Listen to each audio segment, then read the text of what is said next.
I am so trying to figure out this YouTube thing, okay? I made a video yesterday, a long ass book haul, and now I have to refilm it all over again because everything was screwed up. The audio, the footage, everything got screwed up. Hola mis amores, welcome back to my channel and welcome back to another video. My name is Vanessa and on here I provide book recommendations, book reviews, and I sprinkle some hauls in there as well. I'm actually trying to document my entire reading journey for 2026. So if that's something that sounds like your vibe, please subscribe. And yeah, let's get into the video. Today I have a little book haul, okay? And like I mentioned, I tried to film this yesterday and it was great. It was all of the things and then the footage was just a mess. Okay. It was a mess. So this is literally take two. We're going to try again.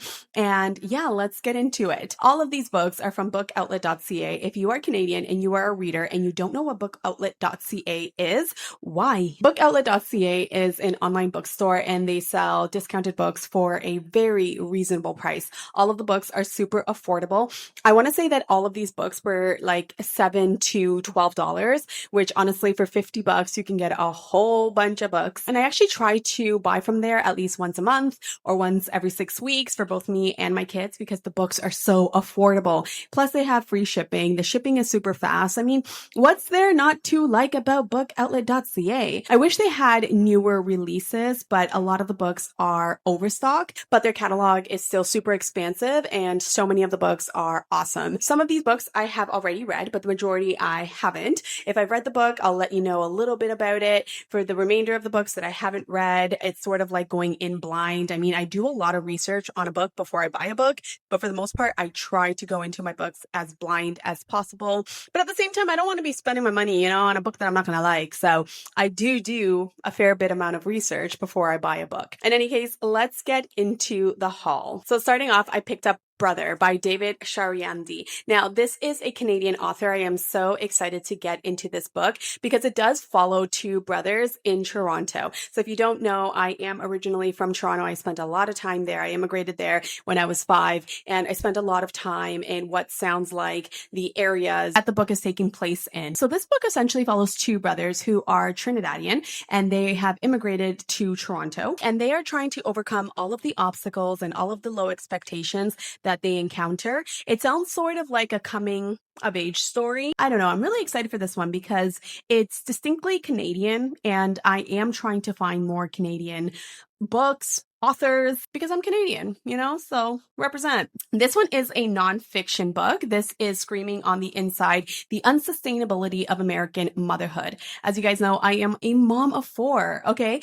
And I'm always trying to read books that are going to help me understand my life, the world, and beyond, and books that really tie different themes together. I feel like we're going to get capitalism here, patriarchy, and I just feel like I'm going to get all of the things, okay? And it is written by Jessica Grose. So I'm excited. Okay, I'm excited for that one. Next up, we have The Great Black Hope. Now, I don't see a lot of people talking about this one, but the premise sounds really interesting. It essentially follows a group of Black elites as they go through New York and Atlanta. Apparently, our main character gets busted for crack possession or cocaine possession, I believe. And he realizes that although he is rich, which means his class can protect him, his race, Black, cannot protect him. And that goes for all of his friends. I believe we also have a murder here, so we have some element of mystery and suspense. So I'm actually really excited for this one. It kind of sounds like Empire, if you will. I mean, I don't know. The cover is giving me Empire. I don't know.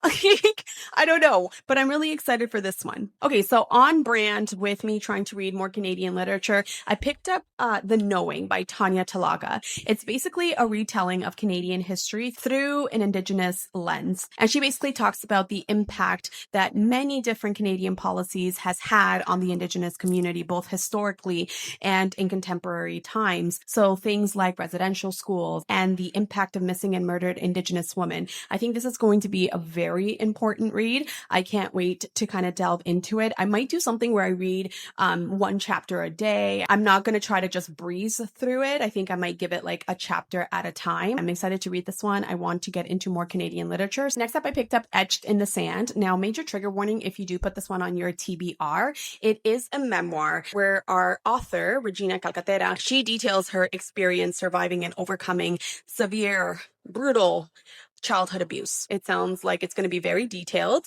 So major trigger warnings. I mean, some of the stuff here is heartbreaking based on what I've read so far. Like, I haven't read the book, but based on the book's premise and based on what I've read online, it sounds very harrowing, very tragic, heartbreaking. And it also sounds like it's going to be very detailed. So major trigger warning. Now, I've read this book. Okay. And I wasn't a fan.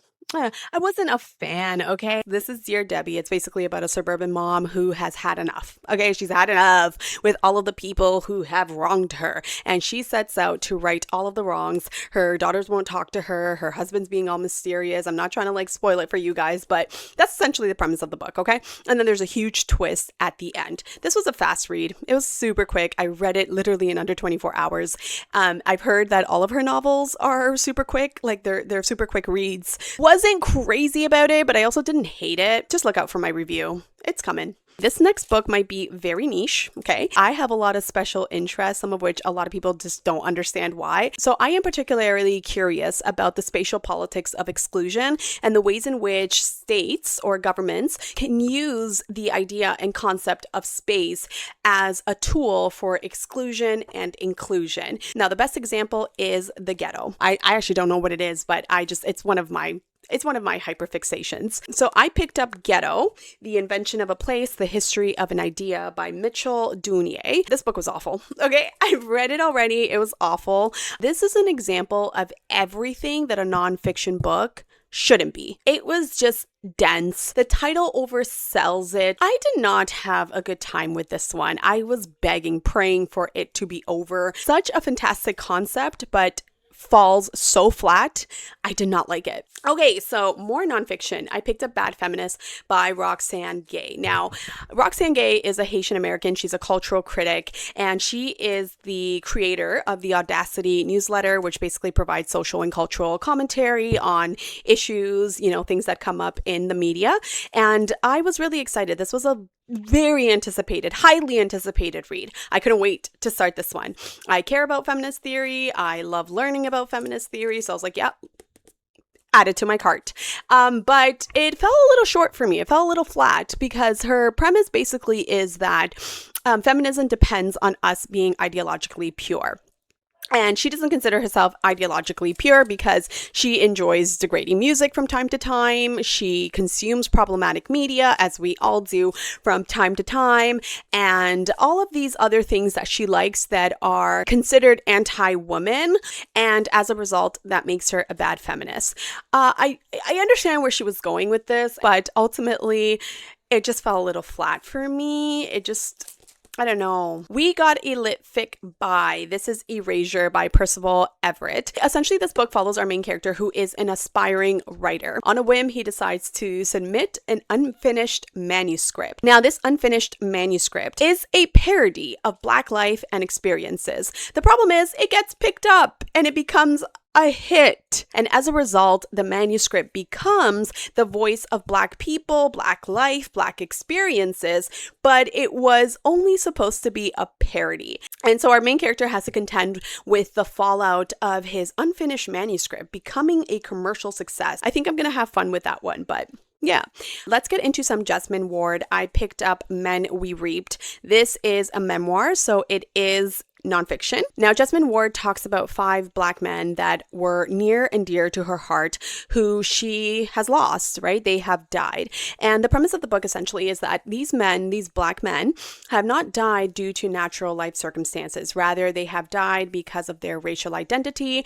and the places that they come from. So it's definitely a commentary on racial identity, navigating life as a Black person, particularly and specifically in the South. Also, from Jesymn Ward, I picked up Salvage, The Bones. And this basically follows a Black family in the South. Just from the back, you can tell how heavy this book is going to be. In any case, they are dealing with a lot of intergenerational trauma. Specifically, it is following the siblings of the family, and they are also trying to survive Hurricane Katrina. I feel like after I finish both of these books, I am going to be left emotionally damaged.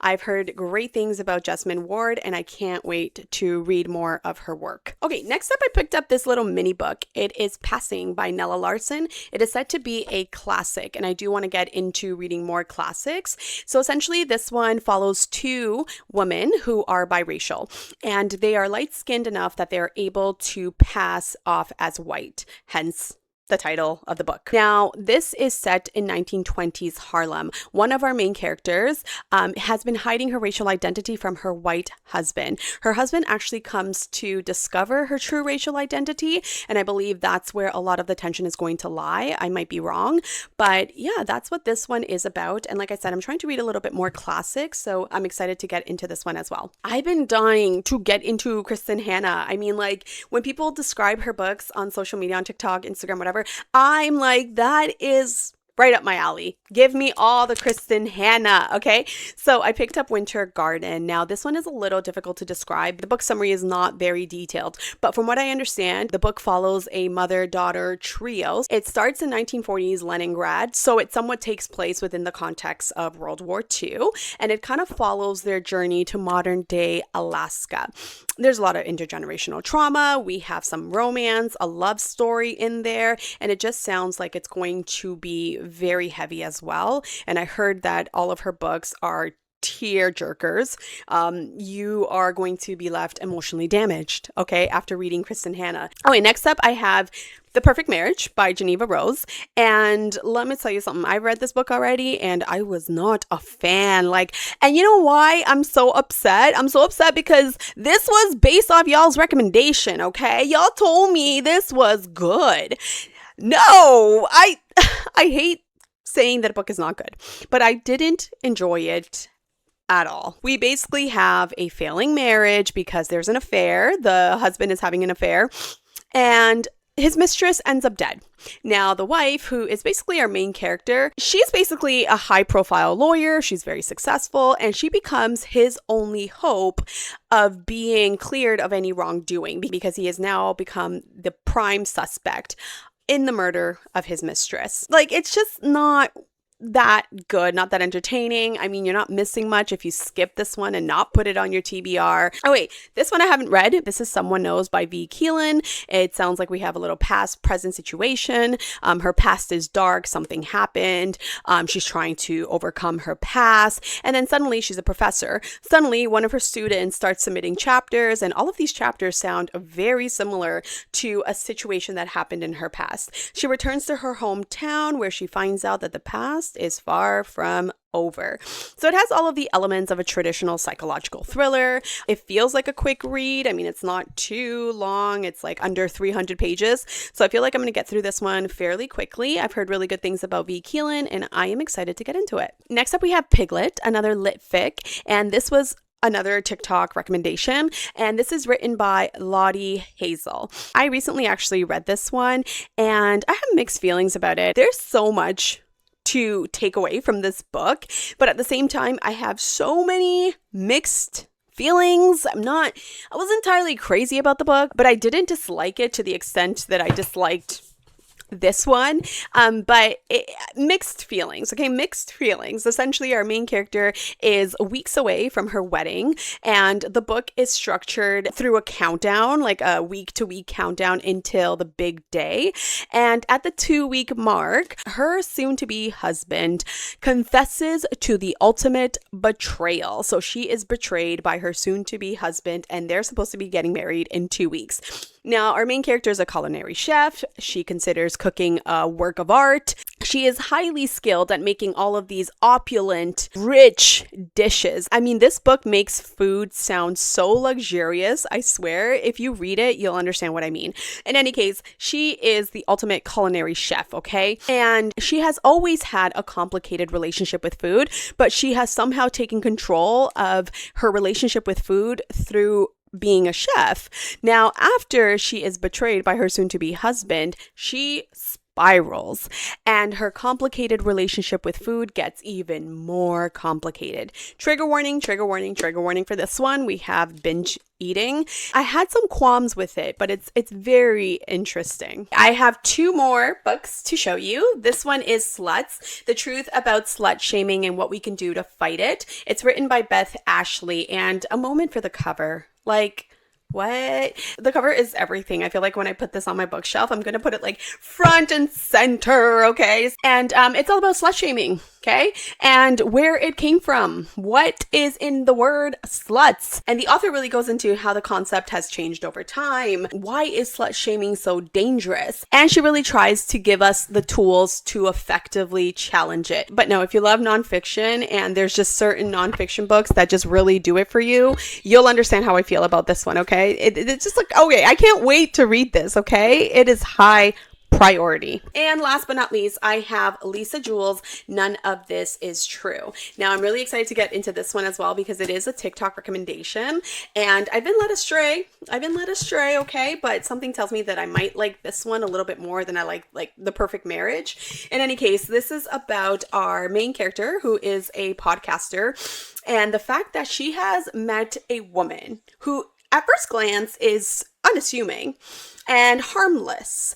And she believes that this woman would be the perfect guest on her podcast. But after she sits down with this woman and has an interview to kind of suss her out, she realizes that this woman is a weirdo. And she's weird and she's complicated and there's things going on there. And then this woman disappears. And in the wake of her disappearance, she leaves a terrible legacy behind. And it is up to our main character to kind of unravel this legacy. What happened to this woman? And why is she so crazy? All right, so that marks the end of my very long book haul. Okay, but in my defense, all of these books are from Bookoutlet.ca and literally they were like between $10 to $12. I can't recommend it enough, okay? Especially if you're a Canadian, you guys know how hard it is to find books, buy books, shipping. We have to deal with shipping fees. We have to deal with, like, in the States, you guys have like thrift books and you have all of these different niche online bookstores. I mean, you guys have it good. In Canada, we literally only have Chapters and Kohl's and our local used bookstores. But that is about it for my Bookoutlet.ca haul. If you have stuck with me for this long, I want to thank you for watching the video and I will see you next time. Adios.